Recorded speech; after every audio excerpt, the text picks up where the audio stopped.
Estamos de volta com o Band Eleições 2012 desta semana, hoje recebendo a especialista em marketing político Gil Castilho aqui no programa e o jornalista Carlos Marcondes. Gil, eu gostaria de falar de internet dentro do papel do marketing político. A força da internet cresceu muito de eleição para eleição e há quem diga que agora ela pode não ter força para construir um candidato, mas pode ter força para destruí-lo. Como é que você vê essa força da internet? Olha, a internet, ela tem sim um papel cada vez mais importante dentro das discussões políticas como um todo, né? Basta nós vermos aí todas as revoluções que aconteceram aí no Oriente Médio e foram fomentadas através das questões da internet.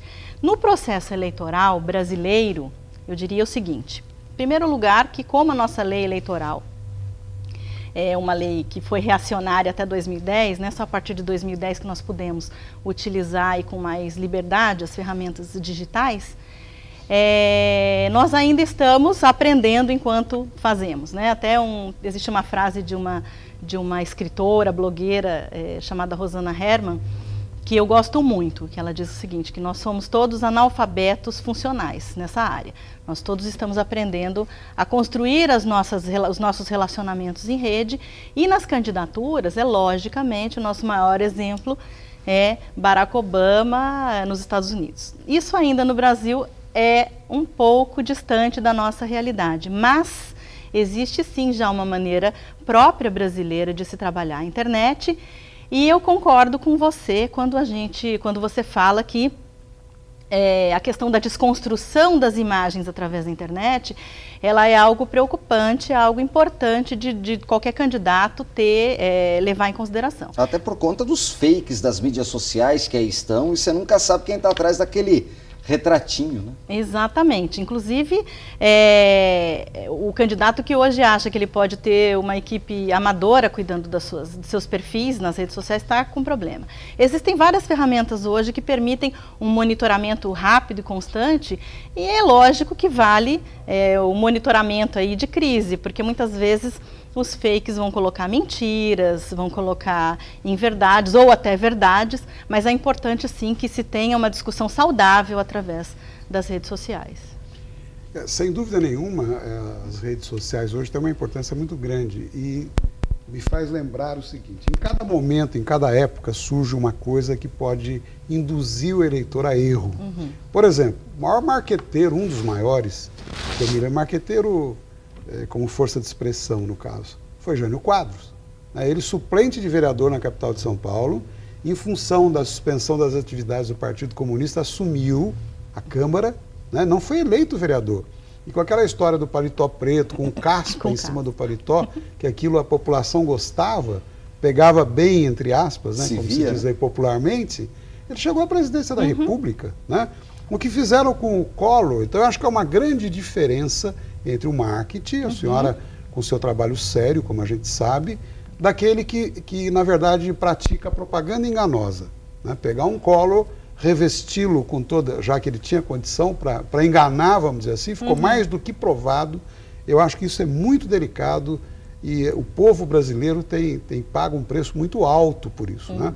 Agora, com o advento da internet, o cuidado tem que ser redobrado, porque muita gente que nem sabe o que significa isso já está com uma estrutura própria para disparar as armas todas em favor da sua própria candidatura contra a de outros candidatos. Então, mas tem como saber, professor?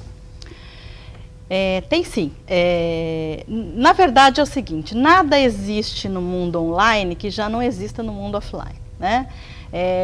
As paixões humanas, a maneira das pessoas se relacionarem. O que existe é que as ferramentas tornaram muito mais rápida a propagação de certas informações. É possível sim, da mesma maneira que dentro de uma campanha eleitoral você consegue monitorar a central de boatos, por exemplo, para você no mundo offline resolver essas questões, existem ferramentas que ajudam você a monitorar essas questões todas. Agora é lógico que quando existe um escândalo, alguém divulga um escândalo e esse escândalo ele tem um cunho de verdade, é complicadíssimo. Como é que você vai resolver desmentir uma verdade, né? Tem aquela frase de que contra fatos não há argumentos. Então é mais difícil. Logicamente que a questão dos fakes, existem várias estratégias que podem ser utilizadas para você ir desconstruindo as mentiras. Também, tanto no mundo online quanto no mundo offline. Não existe uma fórmula de bolo pronta, porque cada candidatura é única, cada ambiente político é único, cada época eleitoral é única, e as estratégias têm que ser traçadas em função de uma candidatura específica, né? Professora, então, não poderia falar. Permita, por favor, uma observação. O que eu acho muito delicado nisso é, por exemplo, hoje se fabrica muito, né, em termos de candidato, e a internet vai auxiliar mais ainda nisso. Vamos ver, por exemplo, o caso do Pita. Foi um candidato fabricado de última hora pelo seu Paulo Maluf, que declarou, inclusive, o seguinte: se ele não for um bom prefeito, nunca mais vota em mim. Daqui a pouco ele não foi um bom prefeito e o Maluf estava lá candidato novamente. Então, você não acha que essa participação mais ativa dos candidatos, usando esse instrumento, pode ser mais passível de levar o eleitor ao engano, ao erro?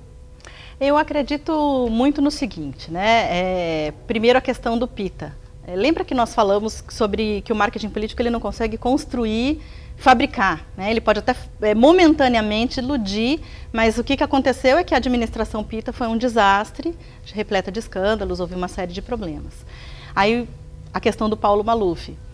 Paulo Maluf voltou a se eleger para cargos legislativos, o que significa que ele tem... Né? Exatamente, proporcionais. O que significa que existe um nicho que vota nele. Então é nesse nicho que ele trabalha. Agora, para um cargo executivo, onde você precisa se relacionar com a maioria do eleitorado, eu acho muito difícil que Paulo Maluf conseguisse esse espaço novamente, porque a história de vida dele limitou, eu acredito, isso é uma opinião minha, limitou ele muito à questão de que ele tem uma base eleitoral que acredita nele, que não se importa com certas questões e que vai continuar votando nele. Nós vamos continuar depois do intervalo comercial, é o Band Eleições 2012, não saia daí, a gente volta já.